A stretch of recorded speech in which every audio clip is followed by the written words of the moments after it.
السلام علیکم ناظرین، میں ہوں آپ کا میزبان ڈاکٹر خادم سمرو، پروگرام فضیلت ماہ رمضان کے ساتھ، اور میرے ساتھ موجود ہیں ڈاکٹر علامہ مفتی منقاد احمد فیض صاحب۔ السلام علیکم فیض صاحب۔ وعلیکم السلام۔ میں آپ کو خوش آمدید کہتا ہوں۔ شکریہ ناظرین،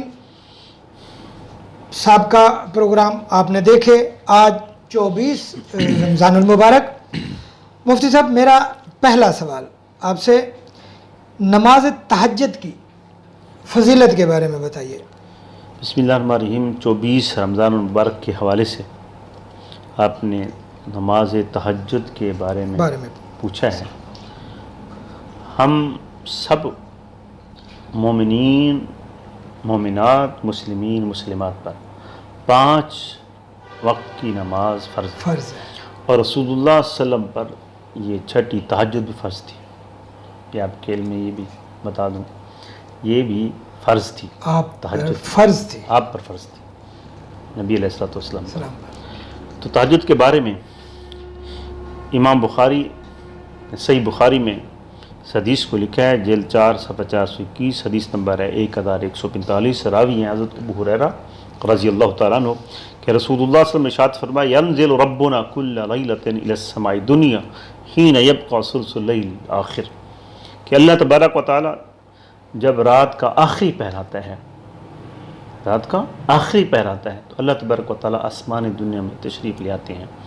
فیقول، اللہ تبارک و تعالیٰ فرماتے ہیں، من یدعونی فاستجیب لہ، ہے کوئی مجھ سے دعا مانگنے والا میں اس کی دعا قبول کروں، ہے کوئی دعا مانگنے والا میں اس کی دعا قبول کروں۔ من یسألنی فاعطیہ، ہے کہ مجھ سے سوال کرنے والا، ہے کوئی سوالی میں اس کو عطا کروں۔ کوئی ہے سوالی ہے، کوئی سوال تو کرو، کچھ مانگو تو صحیح، میں اس کو عطا کروں۔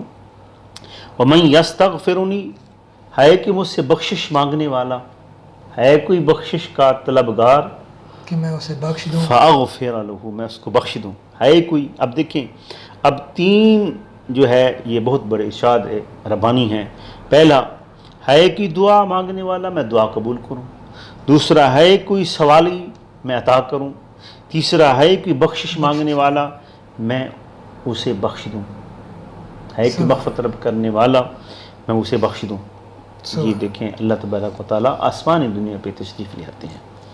یہ ہے تہجد کی فضیلت۔ اس وقت جب انسان تنہائی، سارے سوئے ہوتے ہیں، اس وقت جب انسان اٹھتا ہے، اللہ کا نیک بندہ ہی ہے وہ جو اٹھتا ہے، لیکن اس میں اخلاص ضروری ہے۔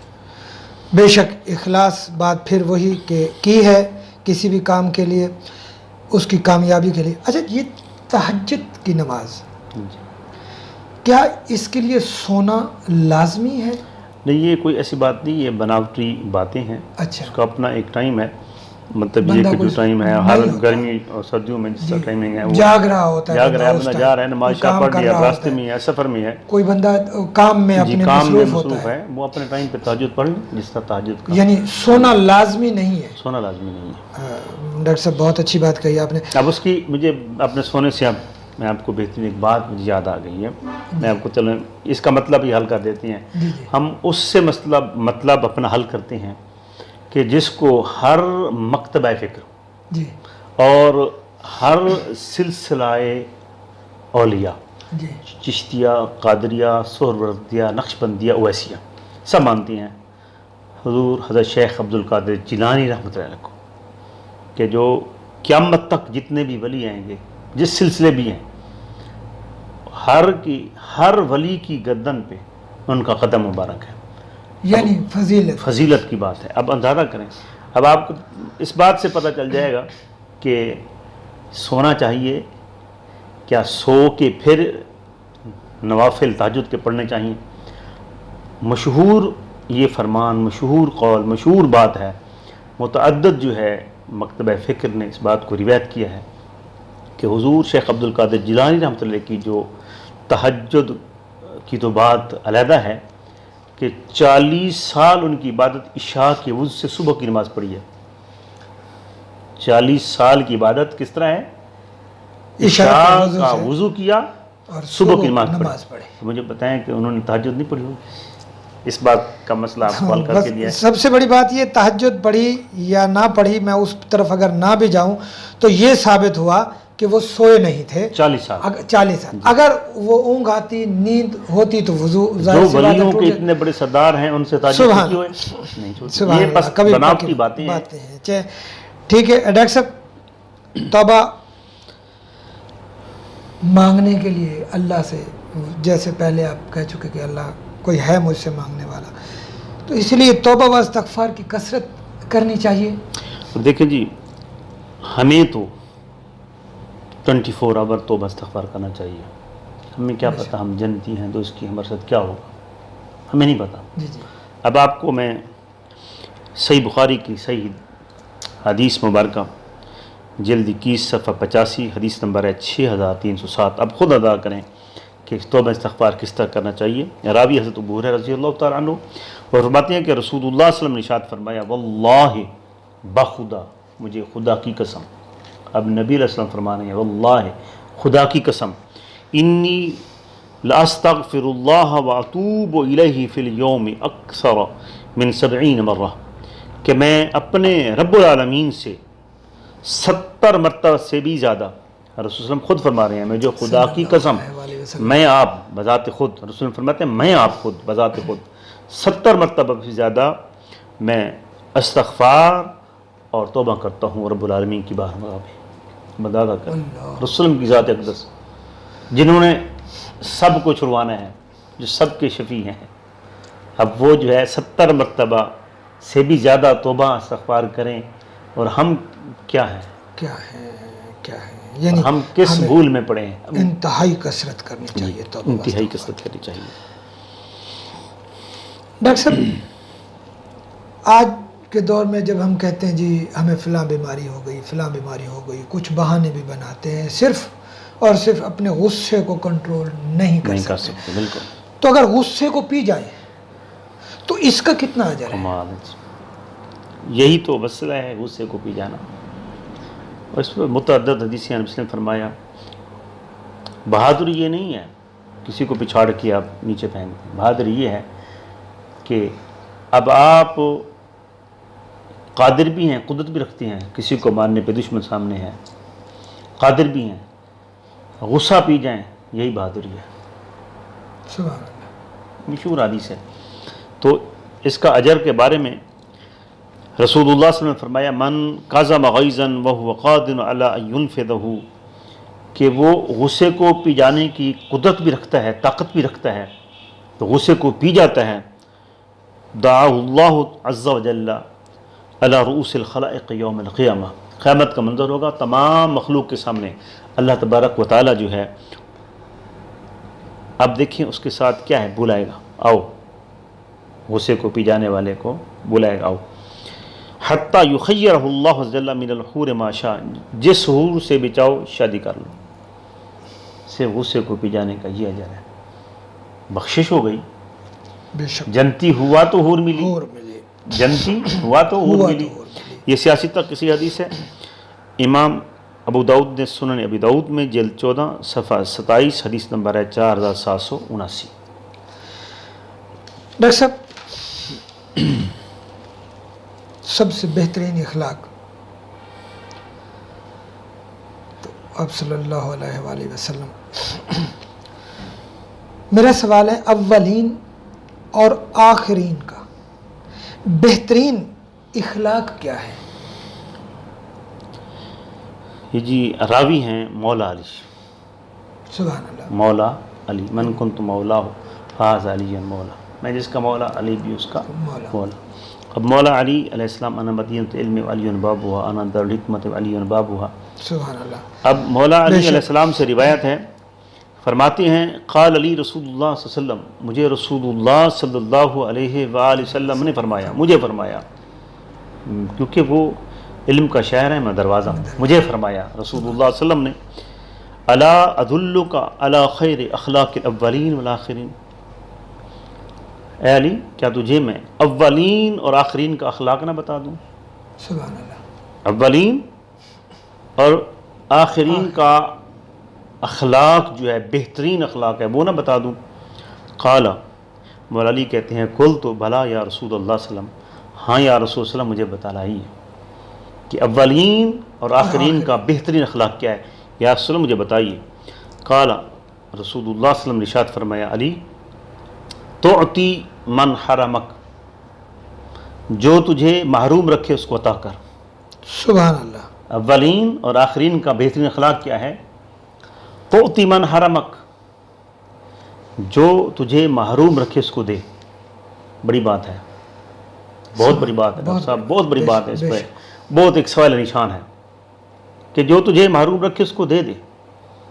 اب اس میں کوئی یعنی بتایا نہیں ہے کہ کس چیز سے محروم رکھے۔ اچھا، پھر یہ بھی پھر آگے سے من سے مراد ہے کوئی شخص بھی، اینی من، یہ بڑی بات ہے، اس میں الناس سارے لوگ ہیں، پھر اس میں من ہے، کوئی بھی ہے، بات تو من کی ہے، بات من کی ہے، جو بھی ہے، جیسا بھی ہے، اپنا ہے پرایا ہے، مسلمان ہے غیر مسلم ہے، بات بڑی ہے نا۔ تعطی من حرمک، جو بھی تجھے محروم رکھے اس کو دے۔ وَتَعْفُ عَمَّنْ ظَلَمَكَ، جو بھی تجھ پہ ظلم کرے معاف کر دے۔ بڑی بات ہے، ظلم کے پہاڑ ڈال دے پھر اس کو معاف کر دے، بڑی بات ہے۔ پھر تیسری بات وَتَصِلُ مَنْ قَطَعَكَ، جو تجھ سے رشتہ ناتا توڑے اس سے جوڑو۔ یہ ہے اولین اور آخرین کا بہترین اخلاق۔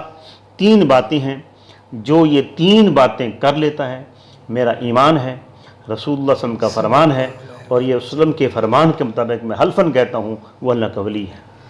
پر میں اکثر چیلنج کرتا ہوں کہ ایسا کون ہے مجھے دکھاؤ، ایسا کون ہے مجھے دکھاؤ کہ جو تجھے محروم کر اس کو دے، مجھے دو، مجھے ایک تو بندہ دکھاؤ۔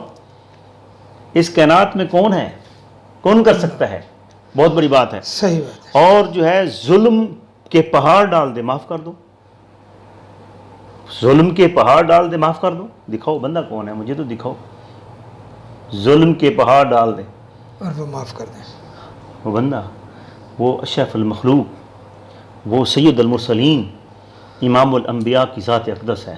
سبحان اللہ۔ پھر یہ جو ہے ان کی آل ہے، ان کی آل ہے، آل ہے۔ قسم سے جو انہوں نے جو ہے نا یہ کر کے دکھایا ہے، ان کی آل نے کر کے دکھایا، مولا علی نے کر کے دکھایا، بے شک، کربلا میں امام حسین علیہ السلام نے کر کے دکھایا، بے شک، یہ کر کے دکھایا انہوں نے، بالکل سامنے واضح ہے۔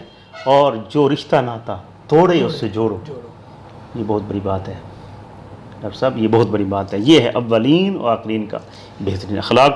اس کو لکھا ہے امام بیہقی نے اپنی کتاب حدیث کی شیب الایمان، جلد 16 صفحہ 483، حدیث نمبر ہے 7723۔ ڈاکٹر صاحب بہت پیاری گفتگو کی آپ نے، سنتے ہوئے بھی مزہ آیا کہ اولین اور آخرین کا بہترین اخلاق کیا ہے۔ یہیں پہ میں سوال کروں گا جنتی اور دوزخی کی، جنتی اور جہنمی کی پہچان ہم کس طرح کر سکتے ہیں؟ یہ صحیح بخاری کی صحیح حدیث ہے، امام بخاری نے اپنی صحیح بخاری میں لکھا ہے، جلد 16 صفحہ 289 حدیث نمبر ہے 4918 میں نبی علیہ الصلوۃ والسلام نے ارشاد فرمایا الا اخبرکم باہل الجنہ، کیا صحابہ میں نہ بتاؤں کہ جنتی کون ہے؟ نبی صلی اللہ علیہ وسلم نے فرمایا کیا تجھے نہ بتاؤں جنتیوں کی نشانی کیا ہے؟ کیا ہے؟ تو نبی صلی اللہ علیہ وسلم نے فرمایا جنتیوں کی نشانی یہ ہے کل ضعیف متضعف، وہ دیکھنے میں کمزور ہوتا ہے، دیکھو گے کچھ نہیں ہے اس کے پاس، کمزور ہے، کچھ بھی نہیں ہے، اس کو کیا غرض دنیا سے، بے شک جس نے اپنے آپ کو مٹا دیا ہے، مٹا دیا۔ یہ جنتی کی نشانی ہے۔ لو اقسم علی اللہ لابرہ، وہ ایسا ہے کہ اگر وہ خدا کی قسم اٹھا لے، خدا کی قسم کھا لے تو اللہ تبارک و تعالیٰ اسے پورا کر ڈالے، اللہ اس کو پورا کر دیتا ہے۔ یہ جنتی کی نشانی اہل اللہ میں سے ہے، اللہ کے ولیوں میں سے ہے۔ لا اخبرکم باہل النار، تو میں دوستوں کے بارے میں نہ بتاؤں؟ اب نبی صلی اللہ علیہ وسلم نے دوستوں کے بارے میں بتایا کل عتل، ہر وہ شخص جو بدخو ہوگا، بری عادت والا، بدخو، کسی کی برائی کرنے والا، بدخو، کسی پہ تہمت لگانے والا، بدخو، غیبت کرنے والا سب کچھ آ گیا. آ گیا، بدخو. پھر فرمایا جوازن، بھاری جسم والا، کمزور نہیں، کھا کھا کے دنیا کے حرام کھا کھا کے پلا ہوا ہے، حرام بٹور بٹور کے، اور آپ بھی کھا رہے ہیں حرام، گھر والوں کو کھوا رہے ہیں، اپنے آپ کے جسم موٹا کر کے بیٹھا ہوا ہے، اپنے آپ کو جناب دوست کی دمبا بنا کے بیٹھا ہوا ہے، اور جناب حج عمرے پہ زور ہے، نمازوں پہ جو زور ہے. اور اسی طرح فرمایا مستقبرن، تکبر کرنے والا بھی. اللہ جس شخص میں ذرا برابر بھی تکبر ہے، نبی صلی اللہ علیہ وسلم فرمایا وہ جنتی نہیں ہے، جنت میں نہیں جا سکتا. ذرا برابر بھی تکبر ہوا، مدادہ کریں یہ ہے جو رسول نے فرمایا جنتی اور دوستوں کی کیا پہچان ہے. جی ناظرین، آپ نے پروگرام دیکھا اور سنا. اللہ تعالیٰ ہمیں اس گروہ میں شامل کرے جو اس کا چنا گیا ہے، نہ کہ اس گروہ میں جو شیطان کی پیروی کرنے والا ہے. اسی بات کے ساتھ اجازت چاہوں گا. السلام علیکم.